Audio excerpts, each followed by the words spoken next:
नमस्कार, मैं हूं मनोज सैनिया एंड इम्पैक्ट में आपका स्वागत है। बीजेपी का महामंथन। भारतीय जनता पार्टी के तमाम नेता आज भारतीय जनता पार्टी के शिविर में पहुंचने वाले हैं, जहां लोगों को यानी जो कार्यकर्ता है उनको प्रशिक्षण दिया जा रहा है। लेकिन इस प्रशिक्षण में भारतीय जनता पार्टी की विचारधारा से अवगत कराया जाएगा, पर उसके साथ महत्वपूर्ण एक बीजेपी का महामंथन भी आपको दिखाई देगा, जिसमें रणनीति को धार, संगठन तैयार, ये तमाम तरह के मुद्दों पर चर्चा होगी। लेकिन समायोजन पर भी चर्चा होगी, क्योंकि लंबे समय से इस बात का इंतजार किया जा रहा है कि आखिर मंत्रिमंडल का विस्तार कब होगा, कब भारतीय जनता पार्टी की कार्य समिति घोषित होगी। इस बीच हमने देखा कि बीडी शर्मा साहब दिल्ली भी गए, मुलाकात भी हुई राष्ट्रीय अध्यक्ष से, लेकिन उसके बाद जब लौटे तो यह कहा जा रहा था कि जल्द, लेकिन जल्द नहीं, अब हमें लगता है सारी चीजें नए साल में दिखाई देगी। पर नए साल से पहले जाते हुए साल में एक बड़ा मंथन है, और इस मंथन के बीच में निकल कर क्या आएगा, क्योंकि पंकजा मुंडे भी यहां मौजूद रहेंगी, मुरलीधर भी यहां मौजूद रहेंगे जो भारतीय जनता पार्टी के प्रभारी हैं मध्य प्रदेश के, और उसके बाद बीडी शर्मा जो भारतीय जनता पार्टी के प्रदेश अध्यक्ष है, शिवराज सिंह चौहान साहब, और तमाम लोगों के बीच में एक बैठक होने वाली सीएम हाउस में यह होगी। उससे पहले आज सीहोर में प्रशिक्षण शिविर चल रहा है। इस शिविर में तमाम बड़े नेता यहां पहुंचने वाले हैं और चर्चा करेंगे। और एक तरह से कहा जाए तो जो लोग यहां पहुंचने वाले हैं इस शिविर में, उनको भारतीय जनता पार्टी की रीति नीति विचारधारा से अवगत कराया जाएगा, और यह भी बताया जाएगा कि हम किस लाइन पर आगे बढ़ने वाले। तो चलिए, इस वक्त गोविंद मालू जी जुड़ रहे हैं मेरे साथ, भारतीय जनता पार्टी के वरिष्ठ नेता है, प्रवक्ता है। आपका स्वागत है गोविंद मालू जी। क्या कहेंगे? वैसे तो बीजेपी में ये सब चलता रहता है, लेकिन ऐसा दौर है जब मंत्रिमंडल का विस्तार भी होना है, संगठन को लेकर जो कार्य समिति की घोषणा है वो भी होना है। तो क्या महामंथन से मत कर बाहर क्या आएगा? देखिए, इसको बहुत ही अन्यथा ढंग से लिया जाता है जब कभी कोई मंत्रिमंडल की बात आती है, संगठन में नियुक्ति की आती है, या प्रदेश की बॉडी बनाने की बात आती है। यह तो भारतीय जनता पार्टी का एक निरंतर जो प्रक्रिया और जो अधिष्ठान है और जो कार्य पद्धति है उसी का हिस्सा है। उसमें कोई अलग से नई बात नहीं है। ये प्रतिवर्ष किया जाने वाला एक परंपरागत कार्यक्रम है, परंपरागत हमारी पद्धति का हिस्सा है। इसलिए इसको किसी भी रूप में नहीं देखा जाना चाहिए, पहली बात। दूसरी बात यह है कि अभी आपको पता होगा तो मंडल स्तर पर हमारे प्रशिक्षण शिविर हुए हैं, और प्रशिक्षण वर्ग हर साल होते हैं, हर साल। और उसके बाद अब ये जिला अध्यक्षों का है, फिर प्रदेश का होगा। तो ये प्रशिक्षण वर्ग का जो सिलसिला है वो लगातार चलता रहता है। इसमें कोई नई बात नहीं है। एकत्रित होते हैं उस स्तर के लोग, यहाँ पर आके प्रशिक्षण देते हैं, और दूसरे स्तर के लोग अलग जगह जाते हैं। लेकिन आज दो चीजें हैं। आज बीजेपी की कोर कमेटी की बैठक भी है और सीएम हाउस में होगी, जिसमें जो तमाम लोग जब प्रशिक्षण देने पहुंच रहे हैं वही वहां बैठक में मौजूद होंगे, चाहे मुरलीधर साहब की बात करें या फिर पंकजा मुंडे, शिवराज सिंह चौहान, बीडी शर्मा। और जब ऐसा कोई मंथन होता है या बैठक होती है तो फिर सवाल यही होता है कि क्या इस पर विस्तार की बात होगी, क्या इस पर कार्य समिति की जो अभी तक घोषणा नहीं हुई है उस पर बात होगी। यही मैं समझना चाह रहा था। देखिए, मैंने कहा ना, ये संगठन का निरंतर का हिस्सा है, और निरंतर का हिस्सा होने से इसमें कोई भी बात हमेशा की एक रूटीन वाली चलती है। जब जो मुद्दा आता है उस पर वो बात होती है। इसलिए ये कहना कि इसमें क्या होगा, ये तो निरंतरता है पार्टी का काम, पार्टी के दूसरे अभियान, कार्यक्रम, उसको लेकर के मंथन होता है। बात होती है किस तरह से इसको इम्प्लीमेंट किया जाए जी। इसलिए चलिए अब हम समझते हैं। आप बने रहिए मेरे साथ। इस वक्त सीधे चलते हैं हम सीहोर, जहां भारतीय जनता पार्टी के तमाम नेता पहुंचने वाले हैं। हमारे संवाददाता संदीप वहां से जुड़ रहा है, एक नजारा भी देखते हैं और समझते हैं संदीप से। संदीप, आज दो तरह की चीजें हैं। आप जहां खड़े हैं वहां भारतीय जनता पार्टी के तमाम नेता पहुंच रहे हैं, साथ ही महामंथन यानी एक बैठक भी कोर कमेटी की देखने को मिलेगी। क्या दिखाई दे रहा है वहां से आपको?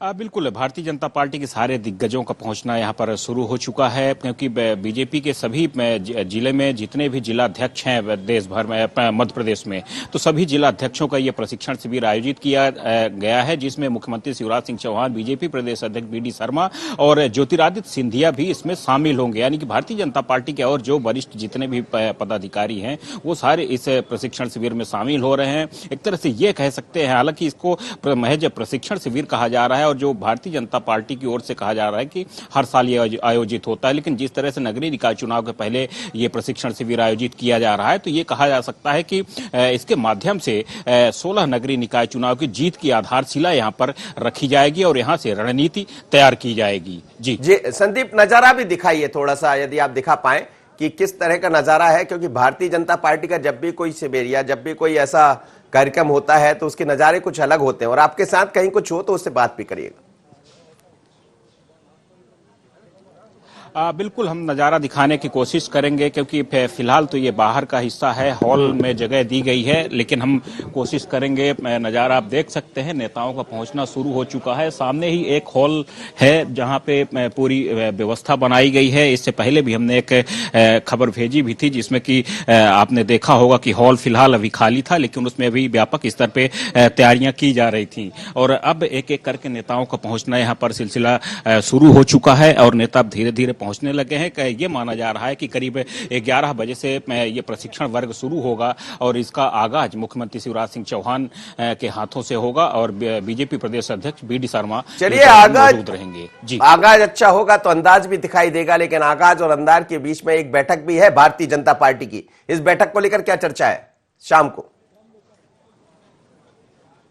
बिल्कुल, बैठक को लेकर के भी यहाँ तैयारियां की जा रही हैं, क्योंकि बीजेपी के जो प्रभारी और सह प्रभारी पंकजा मुंडे भी यहाँ पर पहुंच रही हैं, इसलिए व्यापक स्तर पर तैयारी है, क्योंकि भविष्य को लेकर के रणनीतियां यहाँ पर तैयार होंगी। पहले तो प्रशिक्षण वर्ग होगा, प्रशिक्षण वर्ग के माध्यम से 16 नगरीय निकाय चुनाव में क्या रणनीति होगी भाजपा की, क्या एक्शन प्लान होगा, इन सभी विषयों पर बात होगी। और फिर उसके बाद अगर हम बात करें तो जो कोर कमेटी की बैठक आयोजित होने जा रही वो अहम बैठक होगी। कोर कमेटी के माध्यम से भविष्य की रणनीतियों पर विचार होगा, आगे पार्टी क्या करने जा रही है, किस तरह से प्लानिंग होगी भाजपा की, उन सभी विषयों पर यहाँ पर बैठक होगी, जो कि अहम एक तरह से ये कह सकते हैं कि जो सार है इस पूरे कार्यक्रम का वो शाम को चलिए धन्यवाद आपका, मेरे साथ निकलने जा रहा है। आपका धन्यवाद। लेकिन मैं सीधे चलता हूं, इस वक्त अजीत भदौरिया भी मेरे साथ जुड़ गए, कांग्रेस के नेता है, प्रवक्ता है, और साथ ही भरत पटेल साहब जुड़ रहे हैं, वरिष्ठ पत्रकार। आप सभी लोगों का स्वागत है।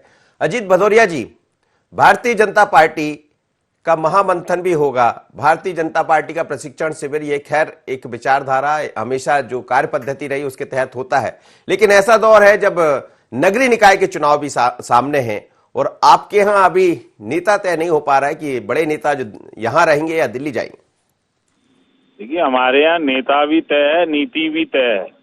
जो नीति स्वतंत्रता संग्राम आंदोलन के समय से जनहित की, देश हित की, राष्ट्र हित की कांग्रेस पार्टी अपनाती चली आई, वो आज भी कायम। भारतीय जनता पार्टी ने जरूर अपनी मौका परस्ती के लिए और समय समय पर अपनी नीति, रीति, विचारधारा सब में परिवर्तन किया। आज प्रशिक्षण भारतीय जनता पार्टी अपने कार्यकर्ता को दे रही है। क्या प्रशिक्षण में सिखा रही है कि किस तरीके से अर्थ लाभ दे के दूसरे चुने हुए जनप्रतिनिधियों को खरीदना चाहिए, किस तरीके से किसान जो आंदोलन कर रहे हैं उनको नक्सलाइट, आतंकवादी, खालिस्तानी घोषित करना चाहिए, किस तरीके से देश में जो महंगाई बढ़ रही है, 100 रुपए पेट्रोल और 90 रुपए डीजल पहुंचने जा रहा है, किस तरीके से उससे जनता को बरगलाना चाहिए।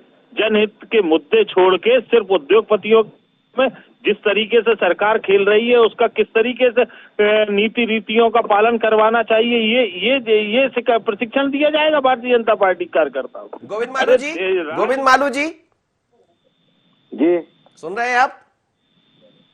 मैं सुन रहा हूँ। कांग्रेस को ये सब दिखाई दे रहा है आपके प्रशिक्षण में क्या? जी, अनर्गल प्रलापों को मैं सुन रहा हूँ और ये इनका क्या चरित्र है, क्या इन्होंने किए हैं आज तक, ये सब सारी दुनिया जानती है। इसलिए ये भारतीय जनता पार्टी का छिद्रान्वेषण न करें, ये तो अपने घर में झांकें कि किस तरह से केवल एक वंश के गुलाम होकर ये रह गए हैं। विचार से कोई रिश्ता नहीं है इनका, जनता से कोई रिश्ता नहीं है। जनता से रिश्ता होता तो पूरे देश में इनकी जो दुर्गति हुई है वो नहीं होती। इसलिए ये तो अपना घर संभालें, हमारी तरफ ध्यान न दें। तो जिन्हें कुछ सीखना हो तो भारतीय जनता पार्टी के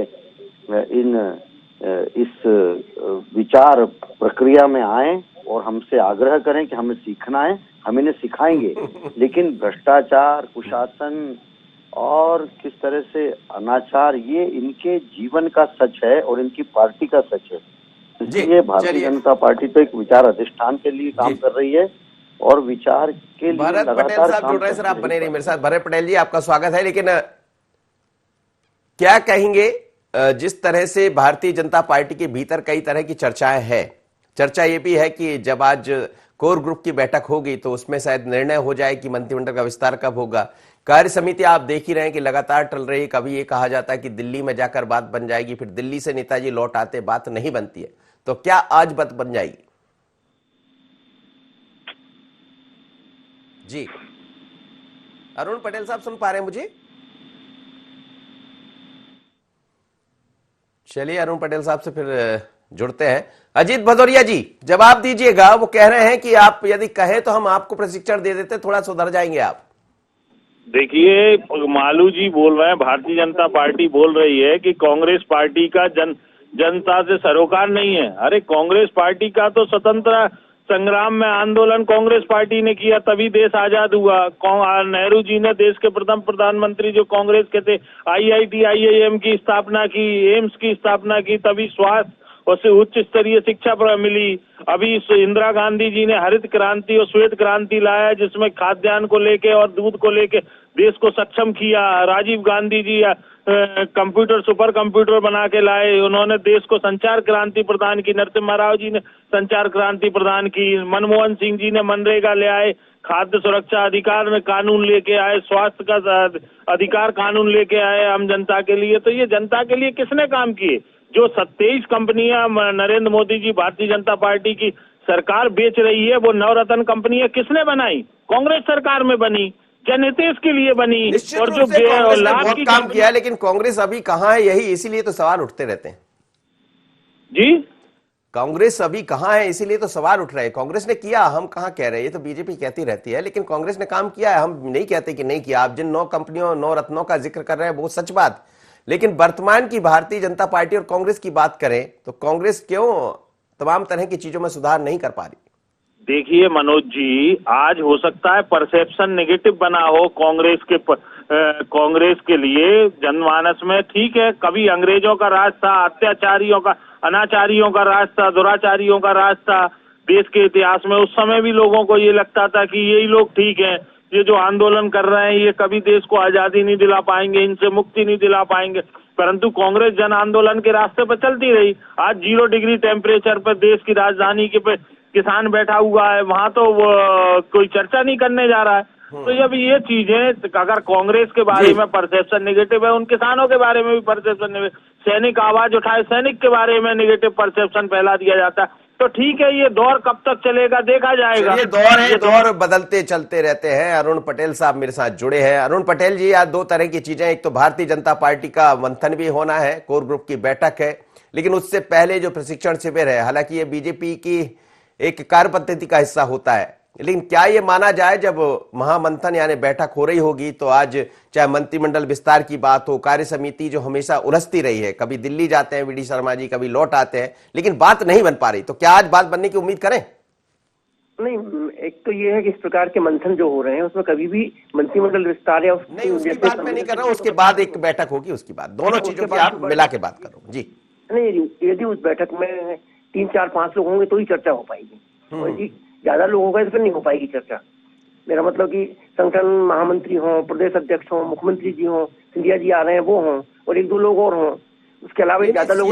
उसमें शाम को जो बैठक है मैं उसका जिक्र कर रहा हूं, जिसमें यही 5-6 लोग शामिल होंगे जो संगठन के कोर ग्रुप के लोग हैं, और कोर ग्रुप की बैठक में इस पर बात बनेगी। मैं ये आपसे जानना चाह रहा हूँ। हाँ, बात तो हो सकती है इस पर। बात में भाजपा की जो पद्धति है तो कोर ग्रुप में पहले चर्चा होती है हर मुद्दे पर, तो कोर कमेटी की बैठक हो रही है जिस पर भी चर्चा होगी। रहा सवाल प्रशिक्षण शिविर का, तो प्रशिक्षण शिविर भाजपा में कोई नई बात नहीं है। भाजपा में अक्सर होते रहते हैं। भाजपा एक ऐसी पार्टी है, एक तो कैडर बेस्ड पार्टी है, और दूसरा भाजपा अपने कार्यकर्ताओं को हमेशा किसी न किसी काम में लगाए रहती है, कोई ना कोई अभियान से जोड़ रखेगी, कोई, ताकि कार्यकर्ता सुस्त ना हो, घर में ना बैठे और हमेशा सक्रिय रहें। फिर नगरीय निकाय चुनाव हो रहे हैं, उस हिसाब से भी महत्व जिलाध्यक्षों को बुलाया है। और दूसरी सबसे बड़ी बात है कि भाजपा में पहली बार बड़ी संख्या में ज्योतिरादित्य सिंधिया के साथ कांग्रेस की संस्कृति के लोग भी आए हैं। तो उनको भाजपा की रीति नीति में ढालना, उनको समझाना, उनको प्रशिक्षित करना और नए लोगों के साथ कैसे उनका तालमेल हो, इसलिए भी इस प्रकार का जो बड़ा शिविर हो रहा है, प्रशिक्षण शिविर, वह उसका महत्व अपने आप बढ़ जाता है। इस प्रकार के शिविर बढ़ जाता है, क्योंकि अभी भी कई जगह आपको देखने को मिला कि दावा कितने किया जाए, अभी दोनों में उतना तालमेल नहीं हो पाया है, ना सिंधिया समर्थक के लोगों में निचले स्तर पर, ना भाजपा के, क्योंकि हमेशा ये लोग एक दूसरे से लड़ते रहे, एक दूसरे के खिलाफ रहे हैं, तब थोड़ा टाइम तो लगेगा तालमेल होने में। तो इस दृष्टि से भी इस प्रकार के होंगे तो आपस में मेलजोल बढ़ेगा, और मेलजोल बढ़ने के साथ एक दूसरे के प्रति सद्भाव पैदा कर। अभी तक ये जमीनी स्तर पर एक दूसरे से लड़ते रहे हैं, क्योंकि ज्योतिरादित्य सिंधिया कांग्रेस में ही रहे हैं, शुरू में उन्होंने अपनी राजनीति कांग्रेस से चालू की है, और उनके साथ जो लोग आए हैं वो कांग्रेस की विचारधारा के अधिक है, इसलिए इस प्रकार के, और निचले स्तर तक लोग आए हैं, तो इसलिए इस प्रकार के शिविर भाजपा की एकजुटता के लिए बहुत उपयोगी होंगे। जी गोविंद मालू जी, सामने आपके नगरीय निकाय के चुनाव भी है, आप प्रशिक्षण शिविर की बात कर रहे हैं, ये भारतीय जनता पार्टी की कार्य पद्धति जिसका मैं जिक्र कर रहा हूं, आप भी कर रहे हैं, होता रहता है। लेकिन जब लोग मिलते हैं लगातार अपने कार्य चेहरावती जो आप कहते हैं उसी लाइन पर आप लोग चलते रहते हैं, लेकिन क्या नगरीय निकाय को लेकर भी बात तो दिखाई देगी, क्योंकि जिलाध्यक्ष वहां पहुंच रहे हैं?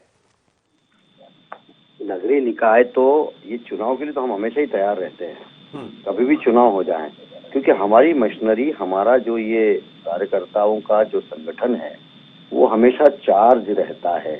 इसलिए नगरीय निकाय चुनाव आए चाहे कोई बीच में चुनाव आए, आपने देखा होगा कि लगातार मध्यावधि चुनाव भारत ने झेले हैं, उस समय भारतीय जनता पार्टी लगातार जो चुनौती थी उससे पार पाकर बड़े दल के रूप में उभरी है। इसलिए ये कोई नया काम नहीं है, ये तो मैंने कहा ना, ये रूटीन है, और भारतीय जनता पार्टी के संगठन में लगातार अभ्यास करके, लगातार उनको परिपक्वता के साथ नई नई जो टेक्नोलॉजी उसके साथ उनको जोड़कर, अब जैसे सोशल मीडिया, तो सोशल मीडिया पर हम क्या कर सकते हैं, कैसे पार्टी को लाभ मिल सकता है, इस बारे में हम एक नया सत्र हमने शुरू किया है इस बार। इसलिए ये कोई नई बात नहीं है, इसलिए इसको अन्यथा नहीं लेना चाहिए, और कांग्रेस को भी इससे घबराना नहीं चाहिए कि कोई प्रशिक्षण वर्ग में कोई ऐसा कोई काम अजूबा हो रहा हो। इसलिए मैं समझता हूं कि कांग्रेस और अन्य दल वो भारतीय जनता पार्टी, लेकिन कांग्रेस भी इस बार नगरीय निकाय को लेकर बड़ी गंभीर है, लगातार कुछ ना कुछ ऐसा चल रहा है। यूथ कांग्रेस के चुनाव हो गए हैं, वो कह रहे हैं कि हम भी सड़क पर उतरने की तैयारी में हैं। दूसरी तरफ कांग्रेस माफ करिएगा, विधानसभा सत्र के दौरान पहुंचने वाली थी ट्रैक्टर पर बैठकर, लेकिन कलेक्टर ने रोक दिया है। तो कई जगह से ऐसी खबरें भी आ रही है कि सरकार का आप लोग दुरुपयोग कर रहे हैं। कांग्रेस की स्थिति तो हमेशा गंभीर ही बनी रहेगी, क्योंकि कांग्रेस ने कभी गंभीरता से जनता को नहीं लिया, इसलिए वो गंभीर हो गए। कांग्रेस गंभीर है, आईसीयू में है। अब ये गंभीरता कितने भी धारण कर ले, ये दिखावा है उनका, और उनका कोई होने वाला नहीं है, ना इससे ना कोई, ये छाछ जो बन गई है ना इससे मक्खन निकलेगा, ना वापस इसका दही जमेगा। इसको तो अब मट्ठे की तरह जड़ों में जो डाल चुके हैं इनके लोग, उससे इनका अब अंतिम चरण प्रारंभ हो गया है। और जो गांधी जी की इच्छा थी वो अब खुद ही इनके कार्यकर्ता और इनकी नेता ही पूरी कर रहे हैं कि किस तरह कांग्रेस का विसर्जन हो जाए, उसी दिशा में कांग्रेस बढ़ रही है। जी अजीत भदौरिया जी, विसर्जन की तैयारी कर दी भारतीय जनता पार्टी ने? ठीक है, भारतीय जनता पार्टी की तो शुरू से लोकतंत्र की हत्या करने की मंशा रही है, तो वैसी ही सोच है, ऐसे ही प्रशिक्षण नए कार्यकर्ताओं को दे देना, वही नया प्रशिक्षण दे रहे हैं ना। कांग्रेस पार्टी की तो सोच ये रही थी लोकतंत्र को जिंदा रखने के लिए, मनोज जी, कि पंडित नेहरू की पहली कैबिनेट में श्यामा चरण मुखर्जी को मंत्री बनाया था। ये लोकतंत्र की सोच रहती है लोकतंत्र को जिंदा रखने की। कांग्रेस पार्टी अगर इस तरीके के लोकतंत्र की नींव नहीं रखती तो आज देश जरा जरा से कबीलों में बट जाता, खालिस्तान पाकिस्तान जैसी अफगानिस्तान पाकिस्तान जैसी स्थिति हो जाती इस देश की। ये कांग्रेस की डाली हुई नींव थी कि आज देश इतने मजबूती तरीके से खड़ा हुआ है कि नरेंद्र मोदी जैसे लोग देश को विभक्त करना चाहते हैं। अरे कांग्रेस के तो ठीक है, आप कितने किसान आंदोलन को रोक लोगे? जो वो लाखों किसान देश के बॉर्डर पर, राजधानी के बॉर्डर पर बैठे, उनसे क्यों नहीं बात करते? आप तो बहुत बड़े जनहितैषी बन रहे हो, बात करो ना। गुरुद्वारे में फर्जी पगड़ी लगा के आप मत्था टेकने तो चले जाओगे, परंतु जो असली पगड़ीधारी बैठे हुए हैं, भाई गुरु के असली सेवक बैठे हुए हैं, उनसे तो जाके चर्चा करो। लेकिन जो असली उन्होंने कल, जिनका आप कह रहे हैं, उन्होंने एक जिक्र भी किया है कि जरा केरल की तरफ भी चले जाए। अरे केरल की तरफ जाए ना जाए, देश की राजधानी में बैठे हैं, तो उस पे तो यही तो मनोज जी सबसे बड़ी विडंबना है इस देश की, कि जो समस्या आती है, सैनिक अगर कोई आवाज खाने को लेके उठाए तो वो सैनिक देशद्रोही, अन्नदाता किसान उठाए तो किसान खालिस्तानी, नक्सलाइट, मतलब किसी समस्या का समाधान करने की जगह वर्तमान में नरेंद्र मोदी की और भारतीय जनता पार्टी की सरकार उस समस्या को अपनी गोदी मीडिया के माध्यम से डाइवर्ट करने का लगातार प्रयास करती है, जबकि नियम ये है, कायदा ये कहता है, जनहितैषी ये कहता है कि उस समस्या का समाधान करना चाहिए सरकार को। अरे जिनके लिए आपने कानून बनाने का आप प्रचार कर रहे हैं, किसानों के लिए जब वही परेशान है, तो आप उस कानून को रद्द क्यों नहीं कर देते? काले कानून, क्या जरूरत है? आप हमारे भले के लिए बात कर रहे हो और हम ही उसको सहमत नहीं है, तो फिर काय का भले की बात? आप उसको रद्द करिए। हम दूसरी तरफ जा रहे हैं। अरुण पटेल साहब, चर्चा इस बात को लेकर हो रही है कि जब मंथन चल रहा होगा, जैसा हमने कहा 5-6 लोग उसमें शामिल होते ही हैं, कोर ग्रुप की जब बैठक होती है, लेकिन कई दिनों से हम देख रहे हैं विस्तार टल रहा है। खासकर गोविंद राजपूत और तुलसी सिलावट की जब बात होती तो सिंधिया की तरफ से ये कहा जा रहा है कम से कम 2 लोग बन जाए, ऐसी चर्चा है।